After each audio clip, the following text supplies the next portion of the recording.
கர்த்தருக்கு பிரியமானவர்களே, ஒவ்வொரு நாளும் கர்த்தர் எப்படி வழிநடத்தி கொண்டிருக்கிறார் என்று நாம் தொடர்ந்து கற்றுக்கொண்டு வருகிறோம். ஒவ்வொரு நாளும் அவர் வழிநடத்தலை நாம் அறியும் பொழுது நம்முடைய வாழ்க்கையிலே இன்பமாக வாழ நமக்கு அவர் அருள் புரிகிறார். அந்த அவர் வழிநடத்தலை நாம் எப்படி அறிந்து கொள்ள அவருடைய வார்த்தையை நாம் அதிகமாக தியானித்து நம்முடைய உள்ளத்திலே வைத்து அவருடைய வார்த்தைக்கு நேராக ஒவ்வொரு நாளும் வாழ்க்கையிலே நாம் அதை கடந்து செல்லும் பொழுது நம்முடைய வாழ்க்கையில் அவர் வழிநடத்தில் நாம் அறிந்து கொள்கிறோம். அவர் வார்த்தைக்கு நேராக போகும். தேவன் தமது பார்வைக்கு நல்லவனாய் இருக்கிறவனுக்கு ஞானத்தையும் அறிவையும் இன்பத்தையும் அளிக்கிறார். தேவன் பார்வைக்கு ஒருவன் நல்லவனாக இருக்கிறான்னா அது எப்படி நல்லவனாக இருக்கிறான்னா, நம்ம என்ன நினைக்கிறோம், நல்லவனான்னு யார்கிட்டையும் பேச மாட்டான், எந்த தம்புக்கு போக மாட்டான், அந்த மாதிரி இருக்கணும்னு நம்ம நல்லவன்னு சொல்கிறோம் இல்லையா? அப்படி தானே நம்மளுடைய பார்வைக்கு சமுதாயத்தில் எப்படி இருக்குது? யாருக்கும் சண்டைக்கு போக மாட்டான், வம்புக்கு போக மாட்டான். ஆனால் உள்ளத்தில் என்ன இருக்குன்னு யாருக்குமே தெரியாது.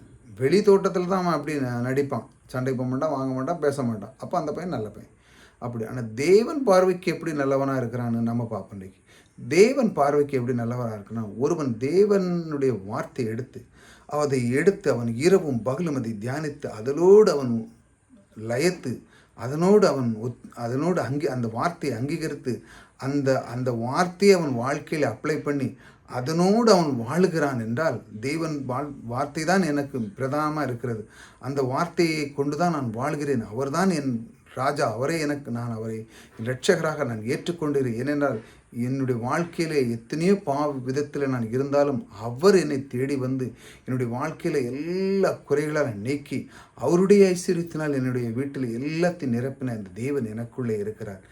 இப்படி அவன் வார்த்தைகளே ஒவ்வொரு நாளும் தியானிக்கிறான். அப்படிதானே? நான் இன்றைக்கி பலனாக ஒருத்தன் சம்பாதிக்கிறான்னா, இல்லை நான் தான் சம்பாதிக்கிறான்னா, அவர் இந்த சம்பாதிக்கிற பலனை யார் கொடுத்தார்? கர்த்தர் தான் கொடுக்குறார். இன்றைக்கி நம்ம நின்று கேட்குறோம், நம்முடைய வார்த்தை தேவனுடைய வார்த்தை கேட்குறேன்னா அதற்கு பலன், சக்தி, இந்த கண் பார்வைகள், இந்த மாதிரி மீடியா இதெல்லாம் கொடுத்தது யார்? தேவனுடைய அனாதி அந்த அன்பு, அந்த அறிவு, இதையெல்லாம் கொடுத்து அதன் மூலமாக நாம் கேட்குறோம். இதற்கான அந்த பலன் என்ன கிடைக்கிறது பாருங்கள். இதெல்லாம் அந்த நல்லவனுக்கு என்ன கிடைக்கிறது? ஞானத்தையும் அறிவையும் இன்பத்தையும் அளிக்கிறார். ஒரு மனிதனுக்கு ஞானத்தை கொடுக்கிறார். சாலமோன் சொல்ல, என்கிட்ட செல்வங்கள் எல்லாம் இருக்குது, ஆனாவே கர்த்தாவே இந்த மக்களை பாதுகாக்கணும், எனக்கு ஞானத்தை தாங்க. அப்போ அதை எப்படி மேனேஜ் பண்ண, அதை எப்படி கையாள. பெரிய பெரிய கம்பெனிலே நீங்கள் பார்த்தீங்கன்னா ஸ்டார்ட் டெம்பர்களையாக வைப்பாங்க வேலைக்கு, திடீர்னு கோவப்படுவான், அடிப்பான், வாங்க. இவங்கள வச்சா கம்பெனி ஓடுமா? ஓடாது.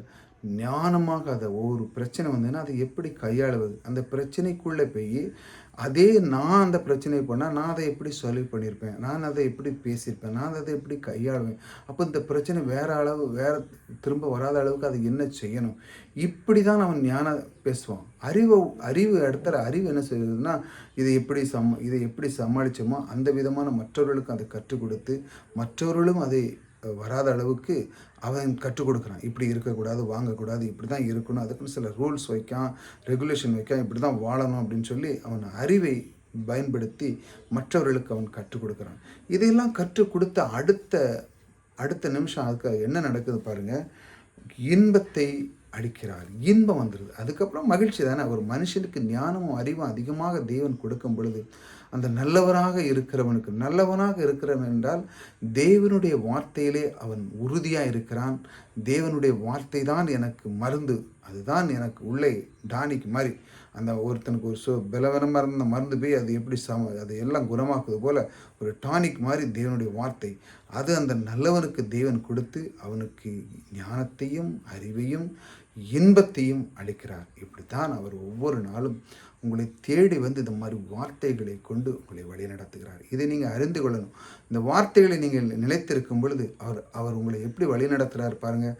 அவர் உங்களுக்கு முதல்ல அந்த தேவனுடைய வார்த்தைகளை நீங்கள் கீழ்ப்படுத்தி எல்லாம் செய்யும் பொழுது முதல்ல என்ன கொடுக்குறார்? ஞானம் கொடுக்குறார். ரெண்டாவது என்ன கொடுக்குறார்? அறிவை கொடுக்குறார். மூணாவது இன்பத்தை, சந்தோஷமான வாழ்க்கை.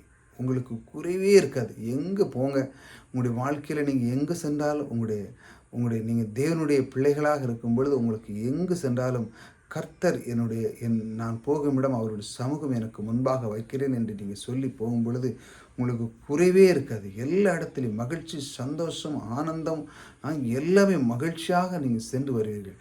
அந்த அளவுக்கு தேவன் உங்களை விரும்புகிறார். இப்படித்தான் அவர் உங்களை தேடி வந்து இந்த வார்த்தை கொண்டு நான் அவன் கூட இருந்து இதெல்லாம் செய்கிறேன்னு சொல்லி அவர் உங்களை வழி நடத்துகிறார். கர்த்தர் எப்படி வழி நடத்துகிறார் தான் இப்படி தான் வழி நடத்துகிறார். அவர் வழி நடத்தலை ஒவ்வொரு நாளும் நீங்கள் அறிந்து கொள்ளணும். இப்படி நம்முடைய தேவன் அறிவை தருகிற, ஞானத்தின் தருகிற, இன்பத்தின் தருகிற நம் தேவன் நமக்குள்ளே இருக்கிறார். ஆக புதிதாக வந்து சப்ஸ்கிரைப் பண்ணிச்சாங்க. தொடர்ந்து நம்முடைய வாழ்க்கையிலே கர்த்தர் எப்படி வழி நடத்துகிறார் என்று நாம் அறிய அறிய நம்முடைய உள்ளம் மகிழ்ச்சியாக இருக்கும், சந்தோஷமாக இருக்கும், ஒரு குறைவு இருக்காது. கர்த்தர் உங்களோடு கூட இருக்கிறார். கர்த்தர் உங்களை ஆசீர்வதிப்பார்.